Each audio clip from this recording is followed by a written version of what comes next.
Woo! First animated movie. Well, it's not exactly an animated movie, but a collection of Disney shorts. It's part of a bigger collection. Walt Disney Classic Cartoon Favorites. This volume focuses on holiday shorts, but really, it's focused on Christmas. The three shorts are The Small One, Pluto's Christmas Tree, and Mickey's Christmas Carol. I'll go over all three in separate sections. First up is The Small One. The Small One is actually based on a book of the same title. It is said that the short was an experiment for the new generation of Disney animators. Most of these animators would work together to create Winnie the Pooh. The Small One focuses on a little boy and is Dunkley aptly named Small One. Small One and the boy are really close and is shown in the opening shots. Small One and the boy help his father to collect wood, but Small One is too old and too weak to help, and the father tells his son that Small One needs to be sold because he eats more than he's worth. The boy is devastated, but understands. The boy asks his father if he can take him to town to make sure he is sent to a caring owner. Once the little boy and Small One make it to Nazareth, they have a hard time finding anyone to take Small One besides the tanner. The tanner? Defeated by the failed day, they make their way to the tanner. Before they can make it there, they are approached by a kind man who is looking for a gentle donkey to carry his pregnant wife to Bethlehem. These people, of course, have striking similarities to those of Christian and Catholic religion. The kind man is supposed to be Saint Joseph, and his pregnant wife is the Virgin Mary. The short ends with a shot of the Star of Bethlehem, which marks the birth of Jesus Christ.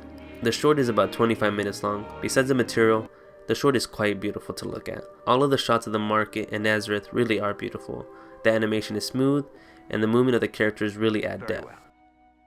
The second short, Pluto's Christmas Tree, is only about 8 minutes long. It's just a slapstick show where Mickey cuts down the tree and brings in Chip and Dale. Pluto tries to warn Mickey about the chipmunks. It's a fun little short that has a lot of physical humor because the main characters can't really speak. My favorite part of this short is Mickey. Not even his relation to the story, but how he's dressed. Mickey is one stylish mofo. The last short is Mickey's Christmas Carol. Of course, it's based off the Charles Dickens novel, A Christmas Carol. I don't want to talk much about this one because it's just a timeless tale and I just would be repeating information most of you already know. But just for those who don't know, the short follows Scrooge McDuck, who is just a terrible person that only cares about himself and his wealth. On Christmas Eve, he is visited by three spirits: Ghost of Christmas Past, Ghost of Christmas Present, and Ghost of Christmas Future. All showing him all the mistakes and future mistakes he would have made if he continued on his path. On Christmas Day, Scrooge wakes up to a newfound world where he tries to mend his awful ways. This short can be categorized as one of the best ever. If you haven't seen it, watch it, and if you have, you know what I mean. Since I rate these DVDs, I decided to rate the shorts individually and then take the average of the three. The Small One I give a 7 out of 10. It's great, but it's not for everyone, especially if you don't like religious stories. Pluto's Christmas Tree I gave a 6 out of 10. It's fun, but it's just slapstick, which isn't a bad thing, but it's not that great of slapstick. Mickey's Christmas Carol I give a solid 9 out of 10. It's a great story that can be enjoyed by children and adults. So this DVD gets an overall score of 7.33 repeating. Check them out, it's worth it. With the total runtime of 58 minutes, you can't go wrong.